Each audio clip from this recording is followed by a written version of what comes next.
I'm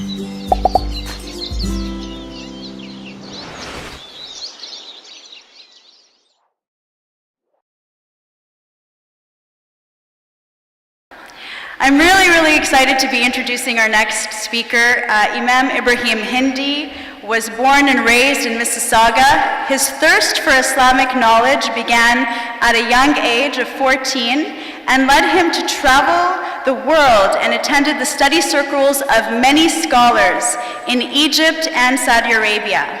At the age of 18, he began preaching and lecturing at many mosques in the GTA. Imam Ibrahim continued his studies at the University of Toronto, where he attained a degree in religious studies and later a master's in Usul al-Fiqh from Al-Madina International University in Malaysia. Imam Ibrahim has been an active voice against hatred and xenophobia. He has been interviewed and has written opinion pieces which have been featured by national and international media extensively, including CBC, CTV, BBC, BuzzFeed, and many others. Ibrahim Hindi is the host of the Hindi Project podcast, which profiles a variety of imams, shuyukh, and Muslim activists, and explores spirituality and community building. Imam Ibrahim also serves as a research manager at Yaqeen Institute for Islamic Research. So it's my pleasure to introduce him as he opens up the doors, inshallah, and helps us open up the doors of rahmah to fall upon each and every one of us. Imam Ibrahim.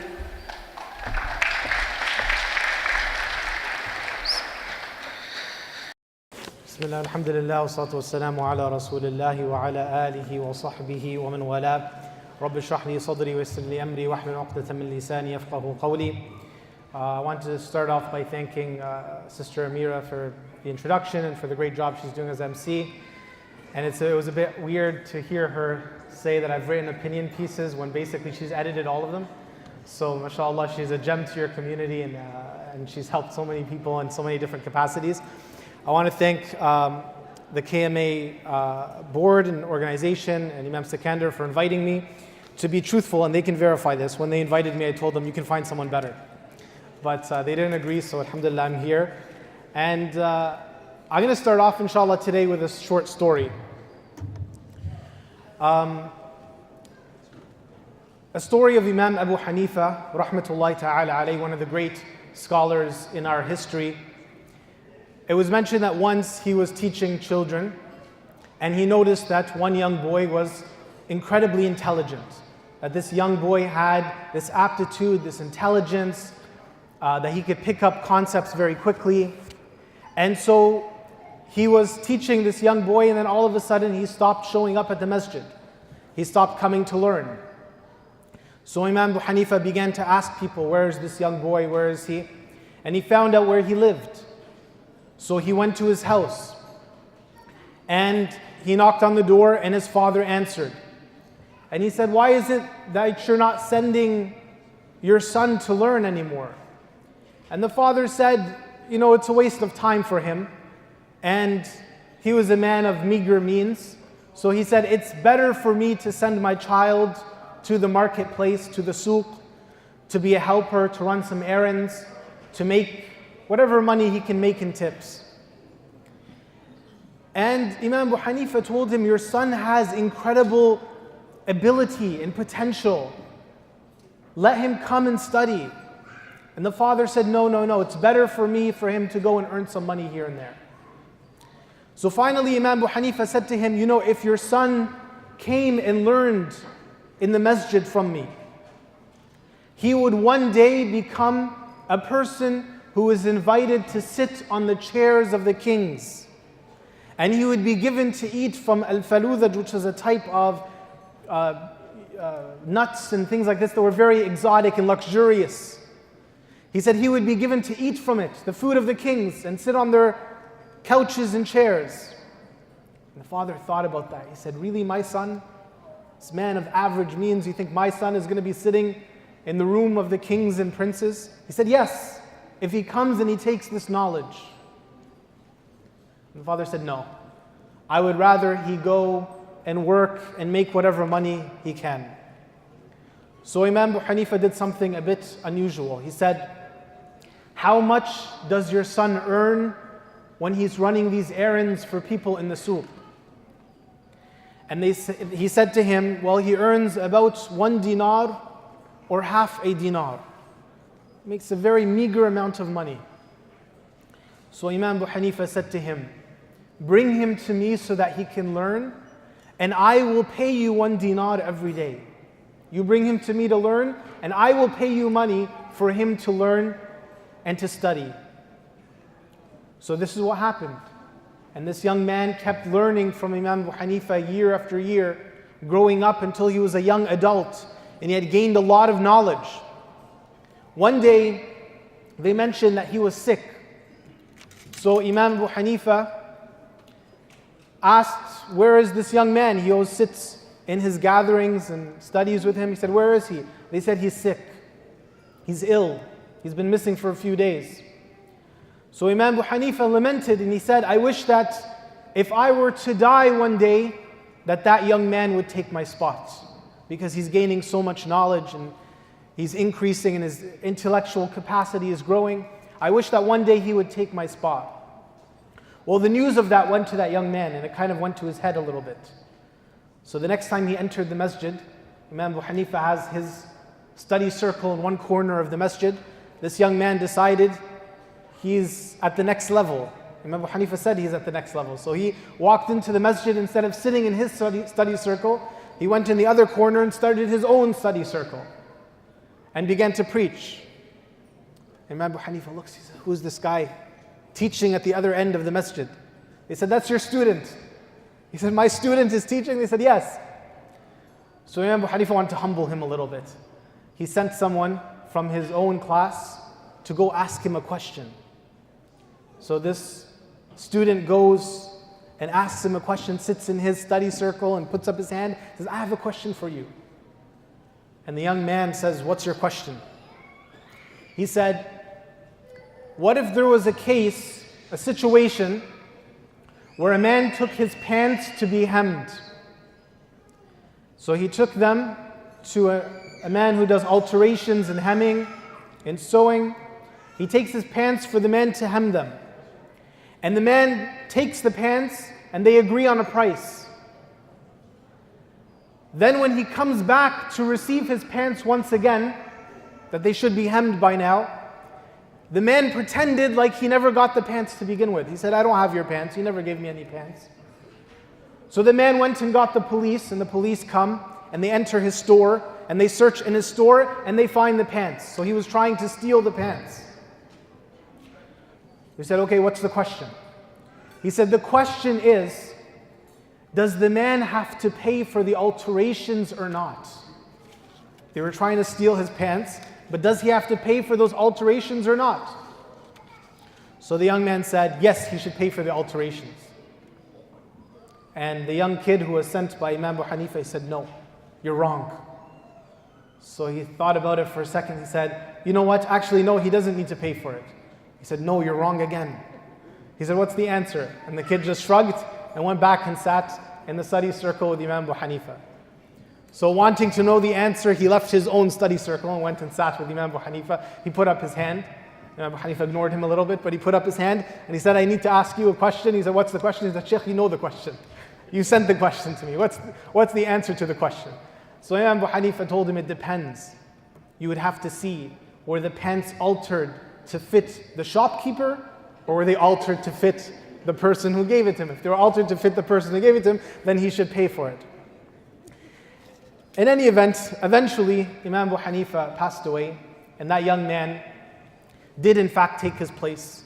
And that young man is famous in our books of history as Qadi Abu Yusuf, Yaqub ibn Ibrahim, who became known as Qadi al-Quda, who is known as the type of chief of justice, or the chief of judges.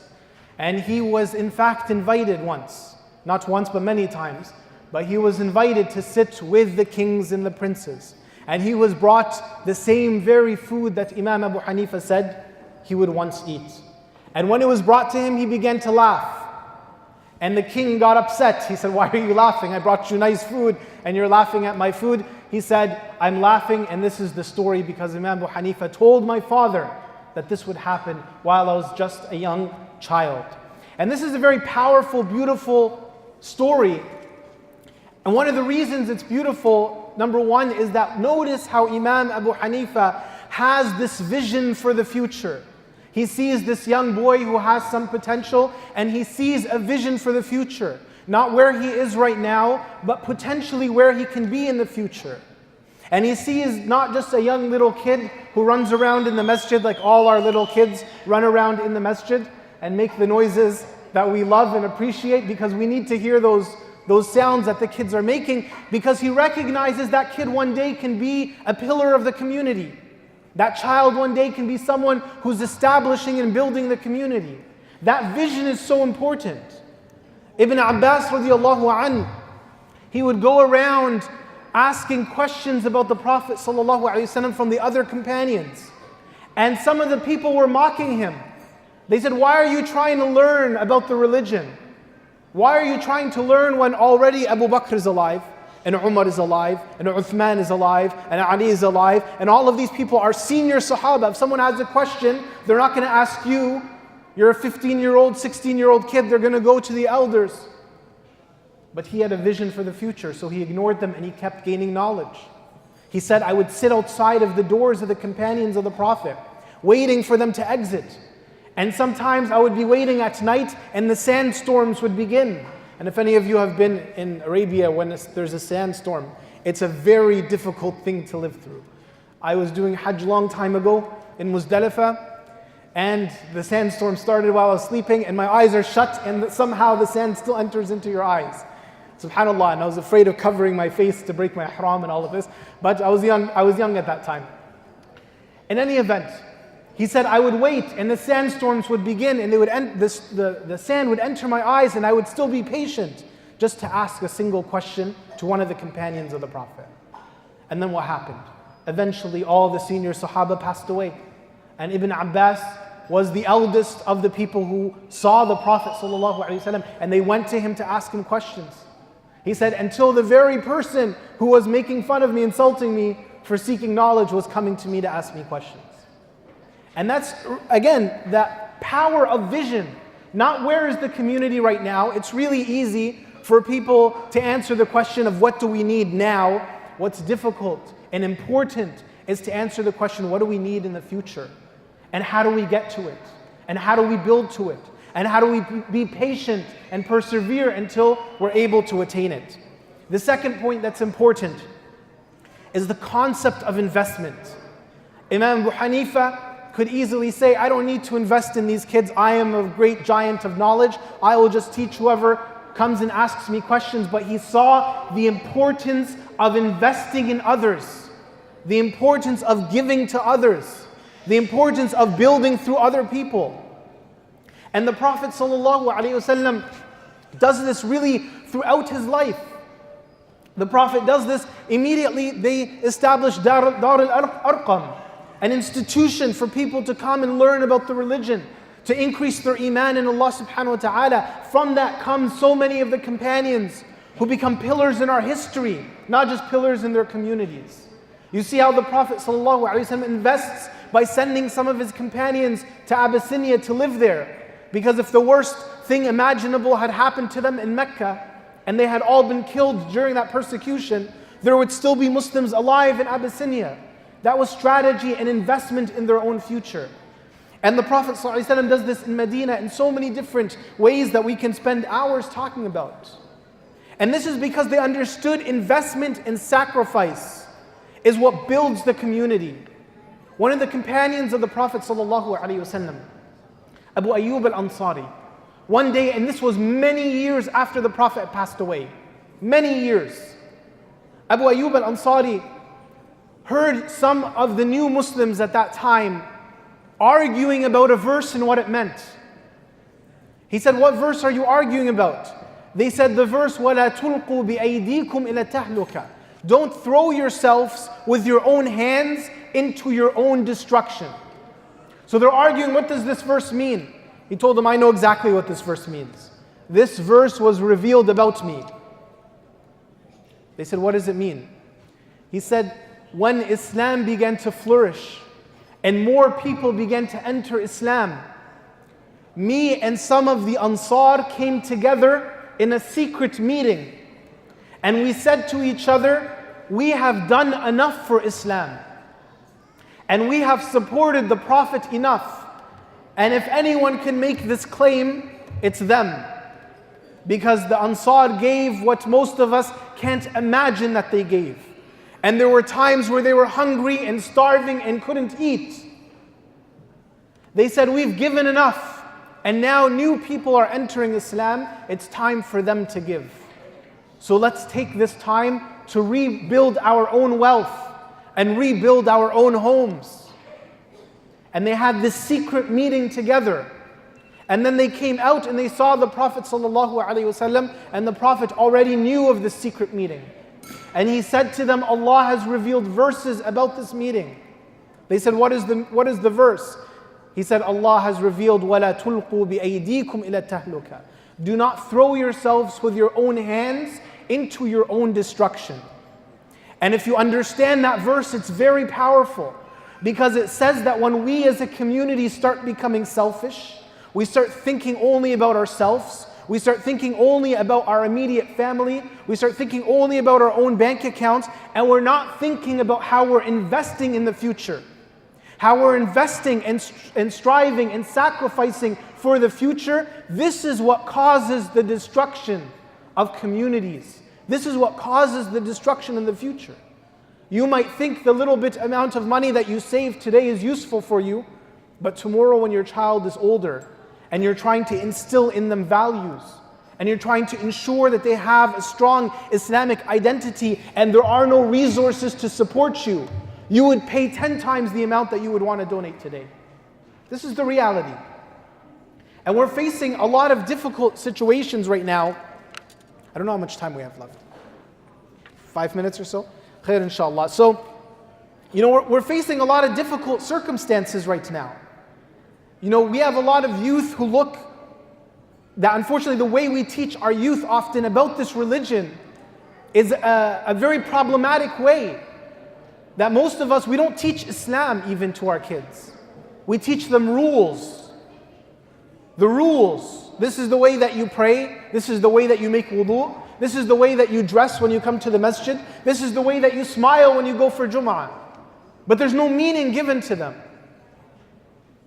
And they ask, why am I supposed to pray? Just listen to your mom. There's two problems we have right now with our youth. And one of the main problems is giving them intellectual responses to their questions. We don't feed that. And unfortunately, it creates these problems where young people don't have this connection to their faith anymore. I can't tell you how many times I've dealt with people, young Muslims, and by the way, there was a Pew Research Forum done in the US, which is a very credible organization. They did a poll in the US, and they found that 25% of Muslims are leaving Islam. No doubt Islamophobia is playing a part in this, but also that we haven't invested enough. And part of that investment is that when they have questions about their faith, they're not getting answers. That we tell them, just listen to your mother, listen to your father, don't ask questions, just follow the rituals. Without them understanding the purpose of why they're worshipping Allah. Why, when they lower their head, it's not just Muslim yoga. No, they're actually lowering themselves in humility. And that humility should lower their ego. And lowering their ego and diminishing their ego is what gives them a peaceful internal state by which they can live their lives. And that without that we become lost. And Allah Azza wa Jal tells you, don't forget Allah lest you forget your own selves. And so we need to deal with the social influence we have to give young people right now. How do people change? And social psychology will tell you there's two things that causes people to change. One is informational social influence. Informational social influence, which is that we're giving them the information they need to understand their faith. We're speaking to them at an intellectual, rational level to the questions that they have. And the second, that's also important, is normative social influence. Normative social influence, which deals with our need to belong. We have a need to belong. Really, we have a need to belong. And if we don't fulfill their need and their sense of belonging, people will suspend their ideas to belong. So even if your children have the proper ideals, the ideals of I want to be a Muslim, I want to believe in Allah, I want to love Allah and His Messenger, I want to ensure that I have a good place in the next life. If they have the proper ideals, but they don't have a sense of belonging, they will suspend those ideals in order to fit in with the normative culture, because they need to have that sense of belonging.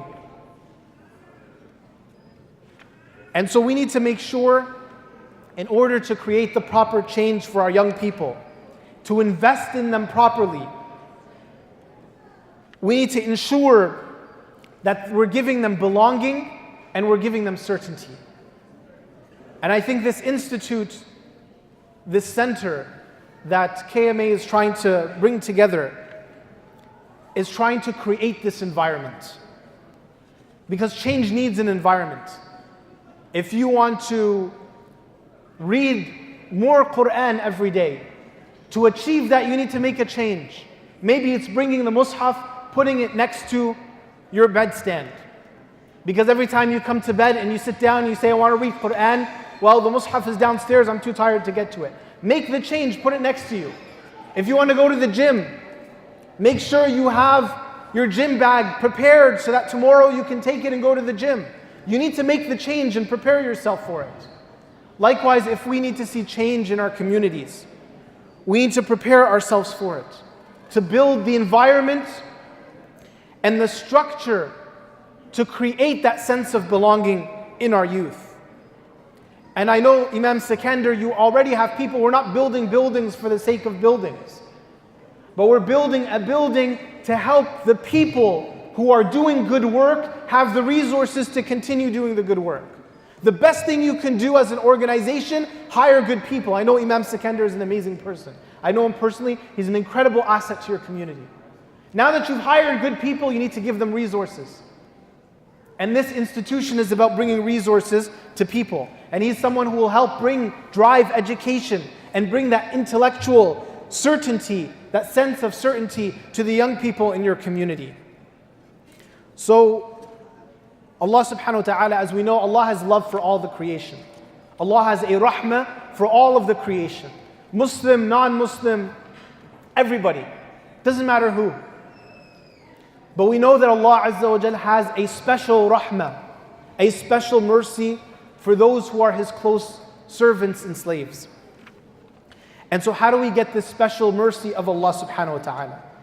Of the greatest ways for you to attain this mercy of Allah, this special mercy of Allah, is for you to give in charity. You know the story of Hasan al-Basri rahmatullahi ta'ala alayh, when a man came to him and said, I have 9 loaves of bread for you. They belong to you. He said, no. So what do you mean? Someone gave me these 9 loaves of bread and he said that they belong to you. He said, no, they don't. The man said, why? Why are you saying this? He said, because I gave 1 loaf in charity and I know that Allah will respond with 10 amount, with 10-fold. So there's no way that Allah would have given me 9, He must have given me 10. So the man who was delivering the loaves of bread, he said, you're right. I ate 1 of them before I came. So he understood, he had this yaqeen that Allah Azza wa Jal will always multiply the amount that He will give him. And we've talked a lot, today about vision. And you should have vision in your sadaqah. So imagine right now, I want you all to have a little bit of vision right now in your sadaqah. We said 25% of young Muslims in the US are leaving Islam, right? Imagine if this center saves 1,000 youth, instills in them a proper understanding, gives them rational, intellectual arguments to their questions about Islam, and you have saved 1,000 young people through your donations today. And those 1,000 young people get married, So that takes us to what? 2,000. And those 2,000 people have, let's say, an average of 2 children. So now you're at 4,000. And that you one day will be in your grave, and then you'll meet Allah subhanahu wa ta'ala, and you will have millions of hajj that was performed for you. You will have millions of sadaqah that was given, and you get the reward of it. You will have millions of salah that will be prayed, and you will get the reward of those prayers. That you will have millions of good deeds that are done, and you get the reward of it. Why? Because the Prophet ﷺ said, "Man sanna bihasanatin," that whoever does a good deed, that Allah will give him the reward of everyone else who follows in that good deed. And so everyone who gets impacted and influenced by your sadaqah today, imagine how much more multiplied it will be in the eyes of Allah subhanahu wa ta'ala. Sheikh Sikandar is going to help me because I asked for his help, inshallah. And really, from this perspective, you should, and this sounds odd, but really you should be thanking the organization for allowing you to be here. The opportunity to give sadaqah is a blessing from Allah subhanahu wa ta'ala. Some of the tabi'un, Zayn al-Abidin, radiyallahu anhu, he used to say, when he would see someone who was poor, he would say, marhaban, that welcome, liman yahmilu ajrana ila al-akhirah. That welcome to the one who will carry our good deeds to the next life. They are the vessels that are going to take your good deeds, and you're going to come in the next life and you're going to see them there. And so inshallah, I'm asking you to step forward for this cause. To raise your hands, inshallah, when we ask for the hands to be raised, so that you can be this person who is attaining these very powerful rewards from Allah subhanahu wa ta'ala. I want to start off with Sure. Inshallah.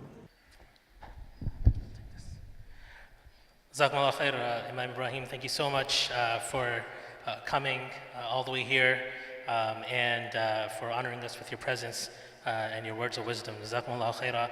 And assalamu alaikum, everyone. Thank you so much for taking time out of your Sunday evening to join us here on this very special day. This is, I think, the moment that everyone sort of anticipates and dreads as well.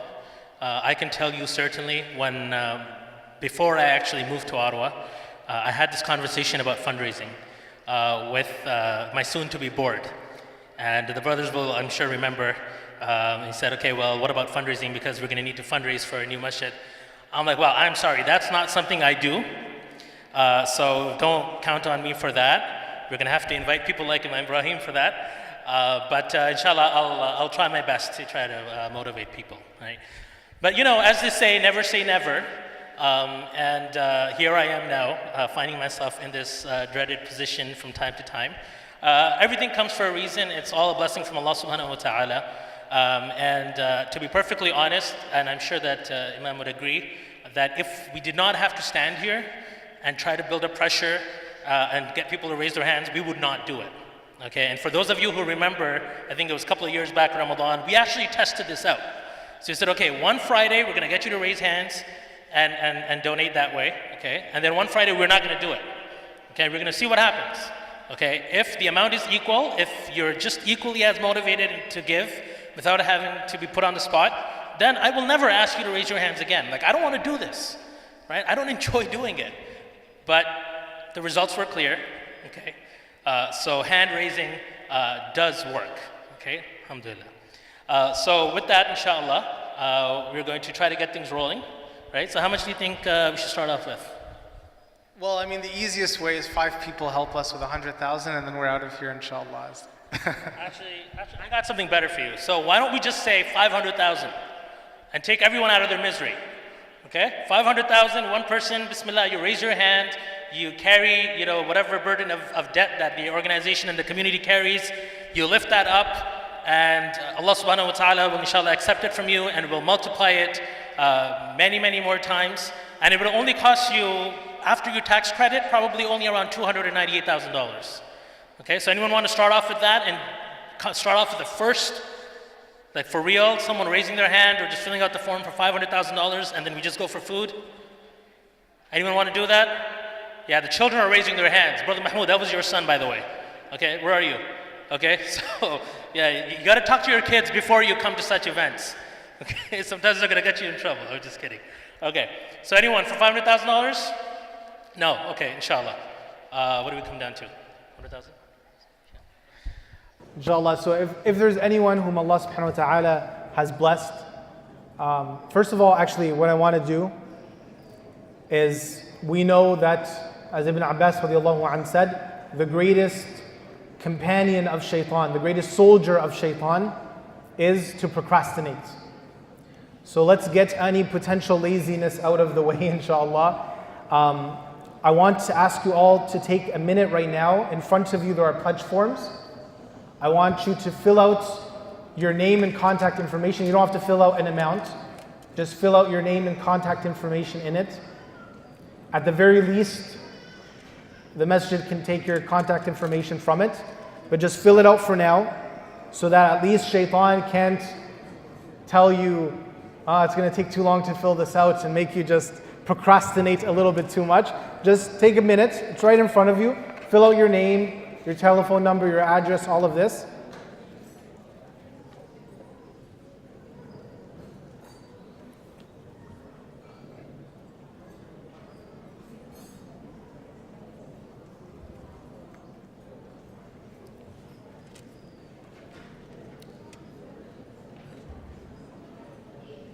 Okay, inshallah. So let's see if it's possible. If there's someone here who can give $100,000 for the sake of this project. Cost only about $60,000 after the tax credit. $100,000 after the tax credit you receive is only $59,000. So it's a lot less than what it sounds. When you get the tax credit back, it's a lot less than $100,000. Is there anyone here? Can they pay off?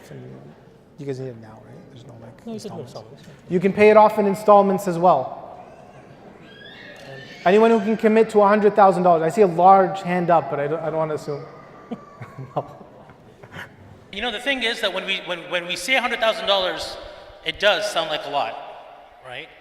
But believe me, and I'm not making this up, MashaAllah, Tabarakallah, there are people in our community who have been doing that. So it is possible, and have done that multiple years in a row. May Allah subhanahu wa ta'ala protect them.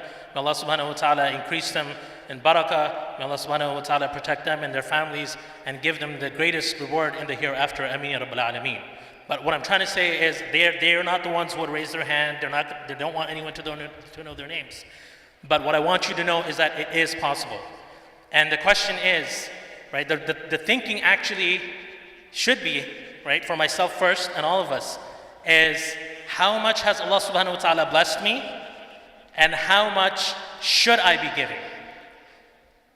How much has Allah subhanahu wa ta'ala blessed me, and how much can I contribute? How much has Allah Azza wa Jal given me the capacity to give?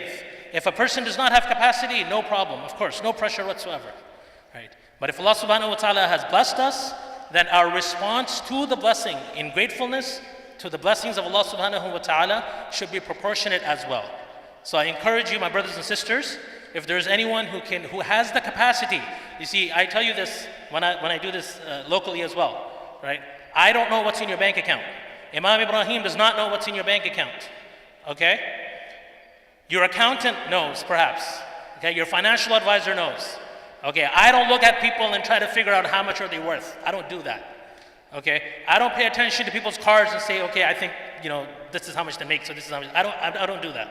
Okay, because I know that what is in your bank account is between you, maybe your spouse, most probably your financial advisor, your accountant, and Allah subhanahu wa ta'ala. Okay, so you know what is in there. Okay, Allah subhanahu wa ta'ala has blessed you, you know exactly how much you have and where. Okay, and you also should know what your response should be to thank Allah subhanahu wa ta'ala. Let's move on, inshallah, to 50,000. Can we get two people for $50,000? Two people for $50,000. How much does that come out with the tax credit? So that comes out to about $29,000. Sorry, just under $30,000. Just under $30,000. if you were to contribute $50,000. And you don't have to do it right now in one shot, you can do it over installments, inshallah. Is there anyone here who can do $50,000?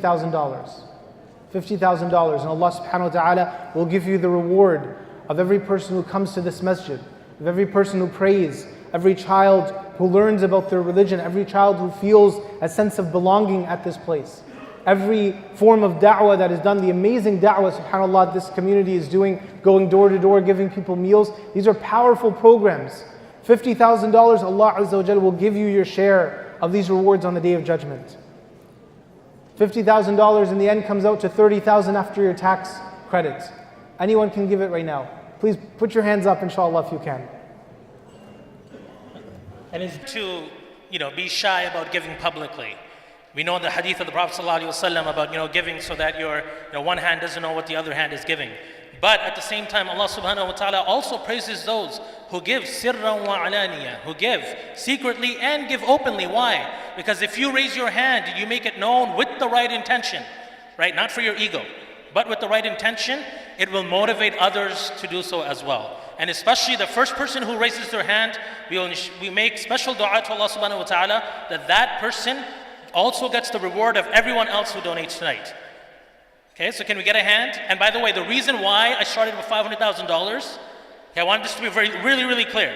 The reason why I started with $500,000 is because that is what we need to pay off this debt, this burden of debt. We do not borrow money and think people will donate it, we'll just forget about it. No, we want to pay it off as soon as possible. And this is not for my own benefit. This is not for any of the board members' benefits. Nobody is benefiting from this. And speaking of tonight, Imam Ibrahim is receiving, full disclosure, 0% commission. I am getting 0% commission. It's actually against I'm studying this stuff, right? So it's actually against best practices and against the code of fundraising professionals to charge a commission on fundraising, okay? So 0% for commission, okay? Alhamdulillah, he joined us, and we wish, we hope to compensate him for his time and effort. Jazakumullahu khairah. Okay, 0% commission, 0% commission. So the reason why we're starting $500,000 is not because I'm thinking of a big commission. Okay, I'm thinking of paying off this debt, which is a burden on me, which is a burden on all the board members, is a burden on every single member of this community. Okay, just to be clear. Okay, so there's nothing, fishy going on here. Alhamdulillah. Okay, so get that out of the way. $50,000, anyone? Sorry, I'm a straight shooter, right? That's how I talk. Okay, $50,000, anyone? Inshallah. Okay, no worries. I don't get worried, right? Alhamdulillah, we know that what is there, if Allah has willed, it is going to come no matter what. Whether it comes now, it comes later, no problem. Alhamdulillah. Jazakumullahu khairah. $25,000. $25,000. Don't be shy, please. Do raise your hands. Do raise your hands so that, we feel encouraged. And this will only cost you about $10,000. And one of the beautiful things about this country is that we live in a society where we have, number one, freedom, security, alhamdulillah, and the ability to establish centers such as this one, to establish masajid like Jami Umar, like Masjid al-Rahma, like Masjid Bilal, like Gatno Masjid, right? And on top of that, the government of Canada is actually supporting you in doing that.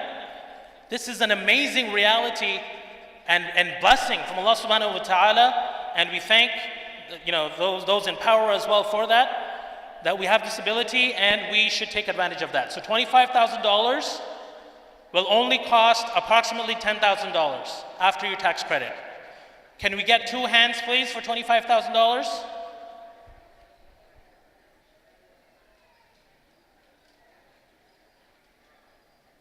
Two hands, we need 2 hands. I'm not going to move on now. We need 2 hands.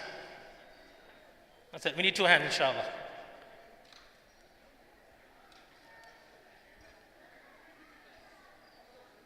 Can we get 2 hands? Okay, fine. Let's go to $10,000. Okay, $10,000. How much do you think that will cost? Actually, let's not do 10. Let's do 13. I think we Let's should do 13. stay like $20,000. I think Okay. $20,000 is a good place to start. We have 4 people for $20,000. Again, you don't have to pay it off right away. You can pay off in installments, inshallah, but you can make the commitment right now. And if you don't have the money yourself, you can go around asking your friends, your families to donate to this cause, but you say today, I'm taking responsibility for this $20,000. And I will call up my friends, and I will call up my family, and I'll tell them about this project, and I will get contributions for them. And even if it takes me a little bit of time, I am committing myself to this $20,000. Who is there here who could do this for the sake of Allah subhanahu wa ta'ala? Just raise your hands. I know you're capable. You can just, everyone lift your hands up just for a second. I won't hold you responsible for any money. Just lift your hands up. Come on, we can do it. Everybody hands up. Hands up. Come on. Hands up. Come on, ya ikhwa. Come on, hands up, everybody. Table 3, let's start. Let's give them the good example, inshallah. Everyone raise your hands. We can't even raise our hands for free? Come on, yallah. Everyone raise your hands, please. All at once. Okay, so alhamdulillah, Allah allows our hands to work, right? It's capable of working, alhamdulillah. You know, I'll tell you a real story. There was a brother who came to the masjid, and he had recently converted to Islam, maybe a few months earlier. And I brought him to speak in the masjid. And he gave a talk, and he went and he sat down after the talk, and Sheikh Ahmed Shihab, I don't know if you guys know him, he came and he did fundraising. He's, mashallah, excellent at fundraising. And he began to tell people, whatever you give, Allah will give it back to you.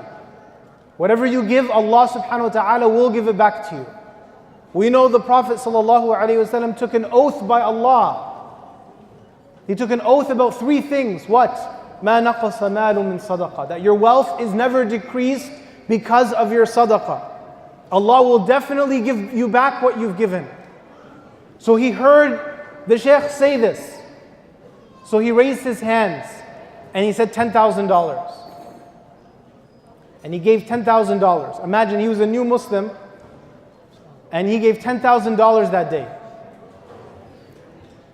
The next day he called me and he said to me, he was a lawyer and he's a very good person. He did a lot of pro bono work. He said, I did some pro bono work to an indigenous community a long time ago and I forgot about it completely. And I thought for sure it's never going to be finished. It was caught up in the system for years. He said, I made that pledge for $10,000. I went home and I got an email saying that there's a settlement coming and that his share for his work of $10,000 is going to be paid. Exactly what he gave, Allah subhanahu wa ta'ala gave it back to him the next day. And of course this is because of the power of the sincerity when he gave. But he told me, I heard the Shaykh say, whatever you give, Allah is going to give back, and I had no idea what it meant. He was very new to Islam. He said, but I just gave it, I just decided to put my hand up, and the next day Allah subhanahu wa ta'ala showed me this answer. Now, we're not going to give it testing Allah subhanahu wa ta'ala, but we want to give it with yaqeen, with certainty. Whatever we give, Allah Azza wa Jalla is going to give it back. So $20,000, you don't have to give it all right away right now, but to commit yourself to it. Can we see at least one hand for $20,000? I didn't drive here with 3 kids screaming in the back so nobody would raise their hands for $20,000. Come on, yallah, $20,000. One person could put their hand up. One hand can go up. Even if you're young and you're not sure how you're going to raise the money, commit yourself to it. Say, I'm going to knock on doors, I'm going to talk to people until I raise it. $20,000, one person please. One person, inshallah. And Allah Azza wa Jalla will give them the reward of everyone else who donates today, because they will be the first person to pledge. Just one arm we need to see right now. We're at 104. 104, mashallah. It's coming in quietly. It's coming. Alhamdulillah. So I know there's a lot of money, alhamdulillah, coming in quietly, and may Allah Azza wa Jalla reward the people who are giving in secret. But inshallah, the ones who give in public, they're going to get the reward of everyone else who gets encouraged by their donation. Just one hand. $20,000. You can do it, inshallah.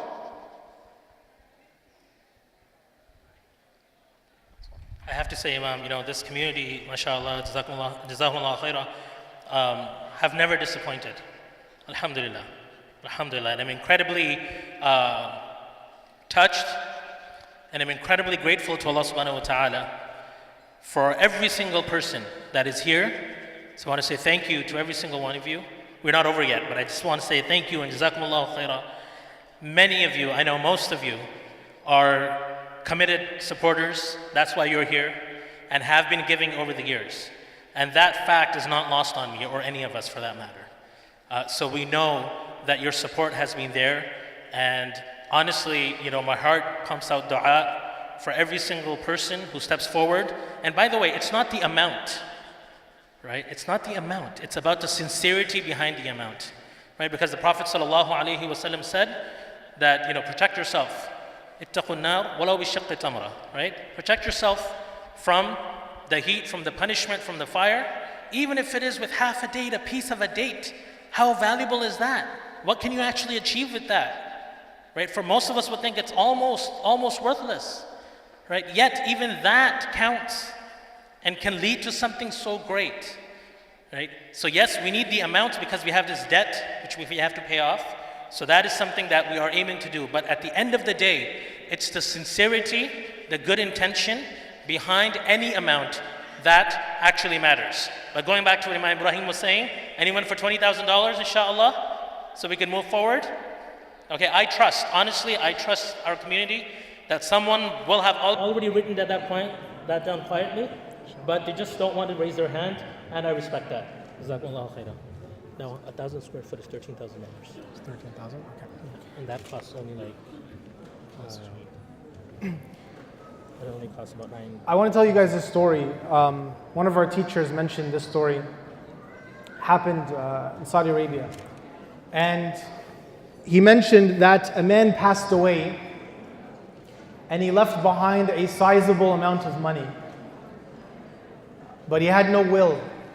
So in that country, what they do when someone passes away, if they don't have a will, is they actually search for the closest relatives. In Canada, by the way, you guys need a will, because if you die and you don't have a will, good luck. But there they actually search for the closest relatives. So they conducted a search to find the closest relatives of this man who passed away. And they found 3 people. So they contacted them and told them to come into the courthouse that day. So the 3 of them arrived.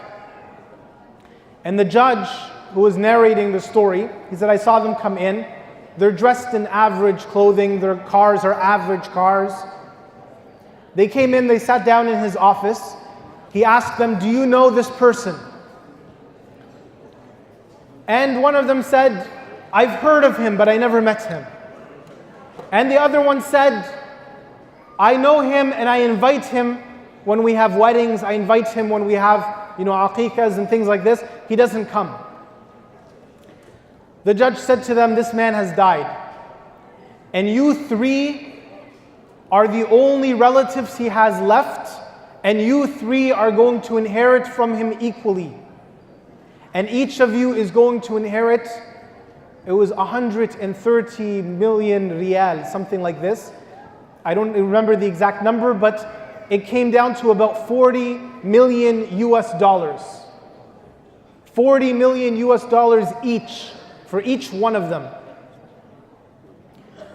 And when he said this to them, they were flabbergasted. One of them thought, he's like, we're on candid camera, where's the camera? Looking around the room, where's the camera that you're filming us? Another one basically collapsed. And another one was just laughing. He couldn't make sense of it. And then he opened his desk and he took out 3 envelopes. In each envelope was a check for $40 million. He gave each one of them a check. And they saw it. And they held it in their hands. And then he said to them, listen, this man passed away and he left all of this money that's going to you. Why doesn't each of you donate 1 million riyal out of the 120 million or 130 million or so? Just each of you donate 1 million. We can build 3 masjids in his name. so that he can receive sadaqah jariyah while he's in the grave. So he asked the first one, would you donate 1 million riyal for this man now that you've received this money? He said, Shaykh, wallahi, I have a lot of debts and I need to pay them off. I don't think I can give anything. And the second one said, Shaykh, I have 10 children and I have to marry them all off, and weddings cost a lot of money. I don't think I can give anything. And the third one didn't bother coming up with an excuse. He just said in the end a statement that the Shaykh said it rung through my head for months after. He said to him, Shaykh, whoever does not help themselves in the dunya, who is going to help them after they pass away? And so I want you to think about that. Who is going to help you later on? Other than the sadaqah jariyah that you build for yourself. Other than the investment that you make for yourself for the sake of Allah subhanahu wa ta'ala.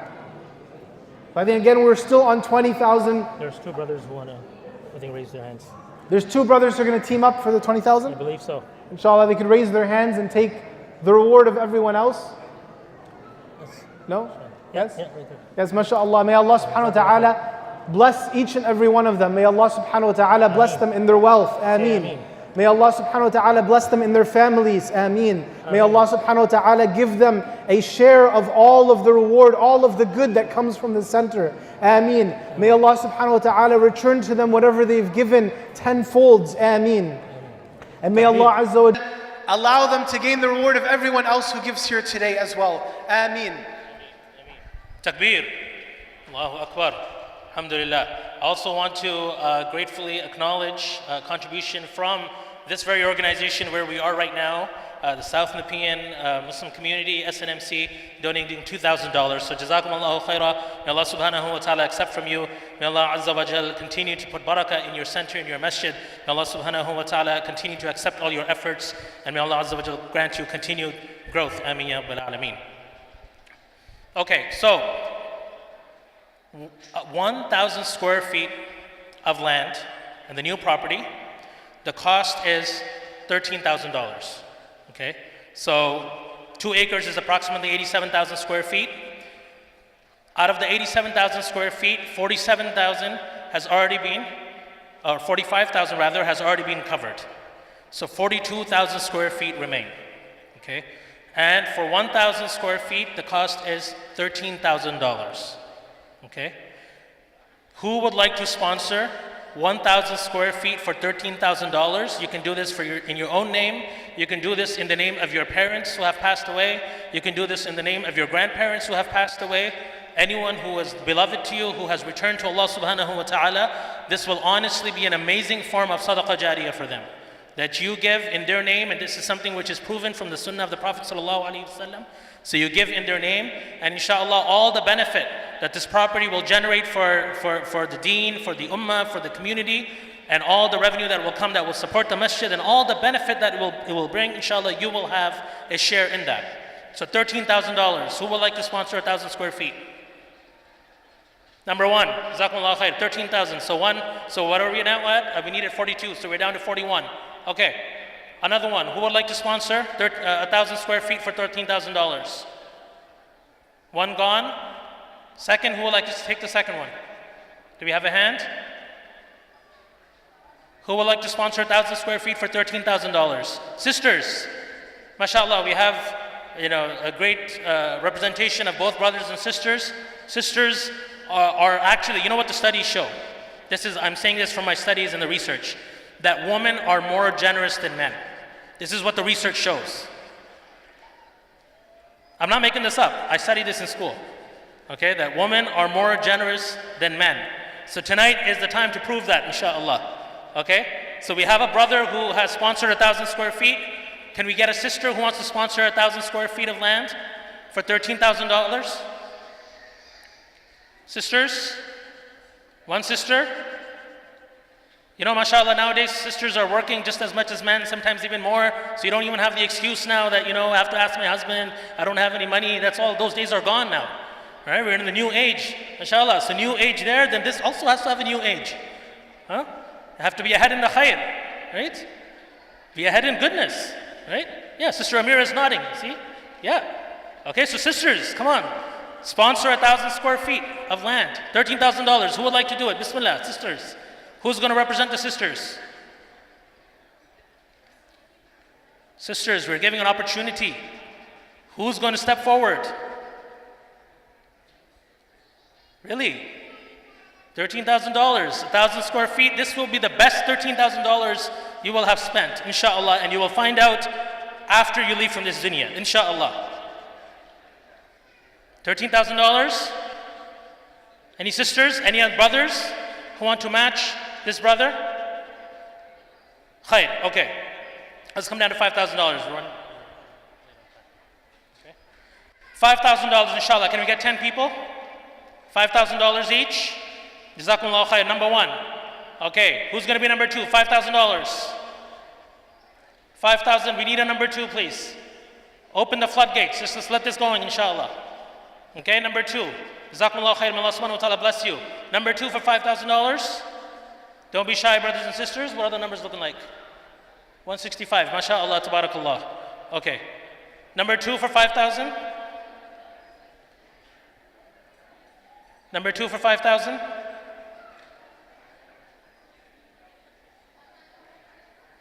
$2,500. Let's cut it in half. 50% discount. 2,500. Jazakumullah khair. Sister representation coming in. MashaAllah. Very good. Two. Yes. Brothers as well. Jazakumullah khair. 3. 4. Jazakumullah khairah. Okay, can we get a number 5 for 2,500? Number 5 for 2,500. Am I missing something? Jazakumullah khairah. Thank you. May Allah subhanahu wa ta'ala bless you. That's 5 for 2,500. Number 6 for 2,500. Jazakumullah khairah. We got number 6. Number 7 for 2,500. Volunteers with the machines and forms, please go to these brothers and sisters. Raise your hands once again, please. Okay. We got one right here, one right here. Please fill out the forms, get the machines. Okay, number 6. We got number 6. Number 7 for 2,500. Was this finger already up or not? I don't know, I forgot. Okay, I'll give you the benefit of the doubt. Number 8 for 2,500. Number 8, inshallah. Number 8 for 2,500. Sisters, mashallah, coming out strong. Anyone else? Sorry? $7 a day. Sheikh has done his math, mashallah. I'm sure you've done this before. Okay, $7 a day. Number 8. Number 8. Okay. $1,000. 1,000 inshallah. Can we see any hands? Number 1, Jazakumullah khairah. May Allah subhanahu wa ta'ala bless you. Number 2 for 1,000. Number 2, Jazakumullah khairah. Number 3, Jazakumullah khair. Okay, those are 1,000s. Number 4 for 1,000. I want to go through this quickly, inshallah. I'm not going to hold you up. Okay, when the food is out, you know, you're actually supposed to eat before you pray, right? Your food is out? Yeah? Okay, so we can't delay this anymore if the food's coming out. Okay, what was I doing? Yeah, what was it? Number 4, $1,000, number 4. Okay, young people, youth, that table back there, yes, you guys. Okay, mashallah, most of you are working now. Okay, $500 each, inshallah. Jazakumullah khairah. On behalf of Darul Ulum Masjid and Center, $1,000. May Allah subhanahu wa ta'ala accept. May Allah azza wa jal grant barakah in your project and in your affairs. May Allah subhanahu wa ta'ala grant you continued strength. Ameen ya Rabbil Alameen. Okay, youth, young people, who thinks they're young? Raise your hands. MashaAllah. Islamically, you're youth until you are 40. Okay? Okay, so young people, we need some representation. Okay? $500, $1,000, whatever you can, inshallah. Raise your hands. Young people, I know where you are. Okay? I can spot young people. Raise your hands, inshallah. Yes, I'm looking your way. Yes, I'm looking your way. All right? Yes, I'm looking your way as well. Okay, youth representation. Bismillah. Smiling. Look at this. MashaAllah. Put barakah in your marriage. Yes. Start it off on the right foot. MashaAllah. Jazakallah khair. May Allah subhanahu wa ta'ala bless you both. May Allah subhanahu wa ta'ala keep you together in this dunya and akhirah and Jannah. Ya Rabbil Alameen. May Allah subhanahu wa ta'ala grant you continued strength and barakah and all of your affairs. Jazakallah khairah. Anyone else? Follow the example of this young couple. Who else? Young couple. Bismillah. Okay, go ahead with the final word, inshallah. We'll close it now. Inshallah, there's someone else? Over here. Oh, Young person, mashallah, mashallah. mashallah, another young person. He doesn't know what it's He for. doesn't know. You're in? Inshallah. I want to ask all of you, if you haven't had the opportunity to give, we haven't reached a number, that's something that you can give. You have the pledge forms in front of you, inshallah, you've already filled them out. Ask yourself in this moment what you can sincerely do for the sake of Allah subhanahu wa ta'ala. Pledge it right now, write it down, and Allah subhanahu wa ta'ala inshallah will help you achieve that goal. Whatever is in your heart, inshallah, I just want you to write that down, and may Allah Azza wa Jal make this moment a moment of sincerity, and make whatever you're able to give something that will protect you from the hellfire on the Day of Judgment. Ameen. Jazakumullah khair for having me here, and Jazakumullah khair to the institution. And if for whatever reason you couldn't support today, please go home, think about it, make dua to Allah. Maybe Allah Azza wa Jalla will allow you and give you the means to help inshallah in the future. Jazakumullah khair.